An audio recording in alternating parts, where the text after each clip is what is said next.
Education with Shantanu চ্যানেলে তোমাদের সকলকে স্বাগত জানিয়ে আজকে আমার আলোচনা বিষয় রাজ্যের যুবসাথী প্রকল্পের পর কিন্তু আবারও একটি নতুন প্রকল্প চালু হয়ে গেল, যেটা হচ্ছে যোগ্যশ্রী প্রকল্প। এই প্রকল্পে আবেদন করলেই কিন্তু মিলবে 3,000 টাকা।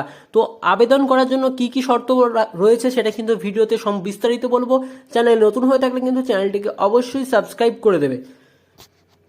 তো জেনে নাও যোগ্যশ্রী স্কিম অর্থাৎ যোগ্যশ্রীতে তোমাদের আবেদন করতে কি কি জিনিস লাগতে পারে এবং কারা এই প্রকল্পের সুবিধাগুলি পেতে পারো। অনেকেই দেখা যায় মেধা বড় হওয়ার স্বপ্ন দু চোখে থাকলেও তাতে বাধা হয়ে দাঁড়ায় অর্থনৈতিক অবস্থা।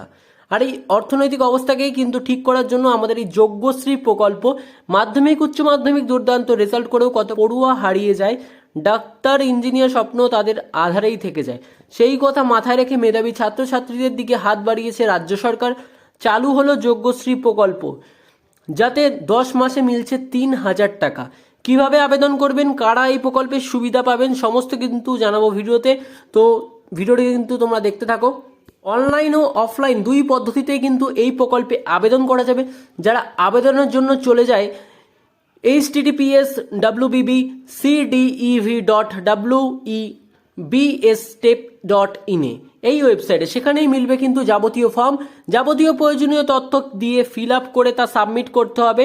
এই প্রকল্পে আদতে মেধাবী ছাত্রছাত্রীরা যারা 2027 সালে নিট, জেই এবং WBJEE পরীক্ষা দেবেন তাদের প্রশিক্ষণ দেওয়া হবে। প্রতি শনি ও রবিবার 4 ঘন্টা করে ক্লাস হবে।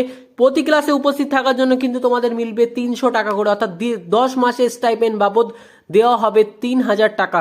তবে এই প্রকল্পের সুবিধা পেয়ে বছরে পরিবারের আয় কিন্তু হতে হবে 3 লক্ষ টাকা, অর্থাৎ পারিবারিক আয় যদি 3 লক্ষ টাকার কম হয় তাহলেই কিন্তু মিলবে এই সুবিধা। তবে এই মুহূর্তে রাজ্যের সব জেলার বাসিন্দারা কিন্তু এই প্রকল্পের সুবিধা পাবেন না। আপাতত পূর্ব মেদিনীপুরের পড়ুয়ারা আবেদন করতে পারবেন। পূর্ব মেদিনীপুর জেলার 7টি জায়গায় শিবিরের ব্যবস্থা করা হয়েছে বলে খবর, সেখানেই পড়ুয়াদের প্রশিক্ষণ দেওয়া হবে।